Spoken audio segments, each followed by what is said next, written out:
वैदिक ज्योतिष हमें खुद को और अपने आसपास की दुनिया को समझने के लिए एक बहुत ही रोचक नजरिया देता है। इसकी इंट्रिकेट सिस्टम में 12 घर बहुत महत्वपूर्ण अर्थ रखते हैं। हर एक हमारे जीवन के अलग अलग पहलुओं का प्रतिनिधित्व करता है। तीसरा घर, जिसे करेज, कम्युनिकेशन और भाई बहनों का घर कहा जाता है, यह घर हमारे साहस, दृढ़ संकल्प और ऑब्स्टिकल्स को दूर करने की हमारी क्षमता पर प्रकाश डालता है। यह भाई बहनों के साथ हमारे रिश्ते को भी नियंत्रित करता है। इसके अतिरिक्त तीसरा घर हमारे कम्युनिकेशन स्टाइल को प्रभावित करता है।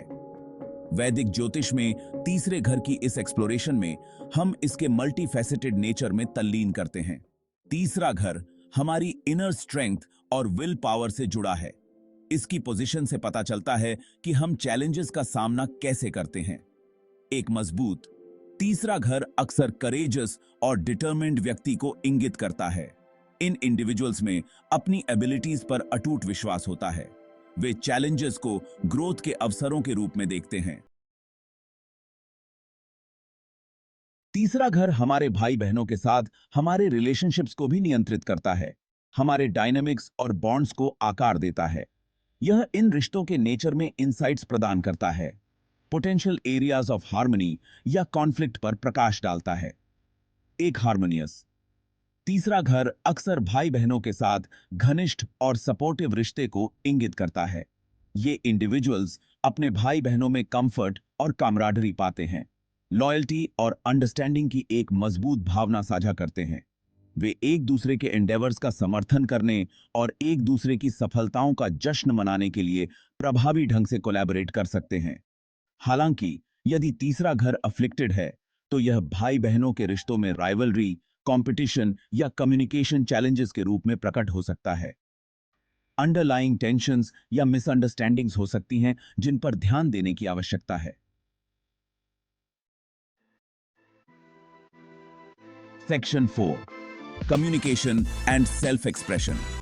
हमारा कम्युनिकेशन स्टाइल, वर्बल और रिटन दोनों तीसरे घर से प्रभावित होता है। यह बताता है कि हम खुद को कैसे एक्सप्रेस करते हैं और दूसरों से कैसे जुड़ते हैं। एक मजबूत तीसरा घर अक्सर आर्टिकुलेट और एक्सप्रेसिव कम्युनिकेटर को इंगित करता है। ये इंडिविजुअल्स अपने विचारों को स्पष्ट और प्रभावी ढंग से व्यक्त कर सकते हैं। लैंग्वेज के साथ उनका अपना तरीका हो सकता है।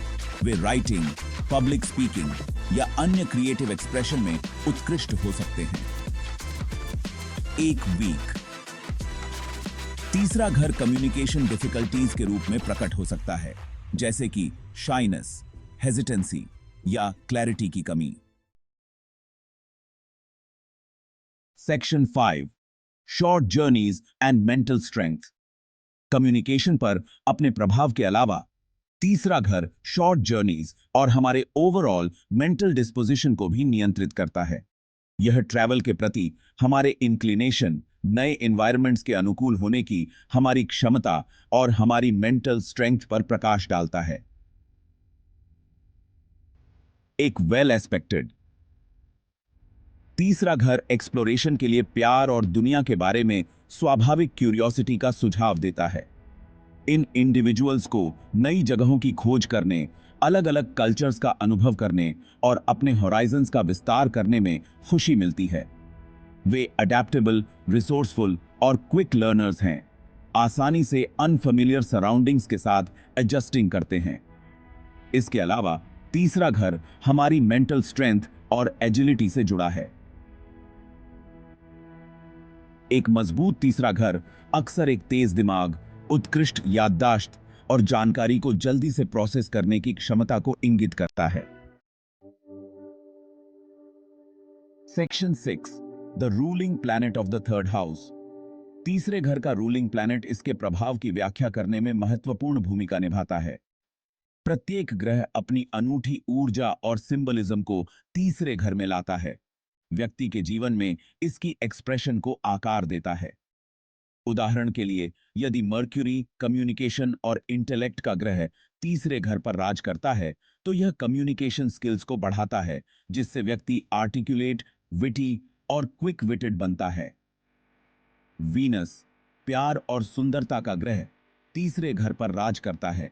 व्यक्ति को एक आकर्षक और डिप्लोमेटिक कम्युनिकेशन स्टाइल प्रदान कर सकता है, जबकि मार्स एक्शन और ऊर्जा का ग्रह व्यक्ति को असर्टिव, डायरेक्ट और कभी-कभी आर्गुमेंटेटिव भी बना सकता है।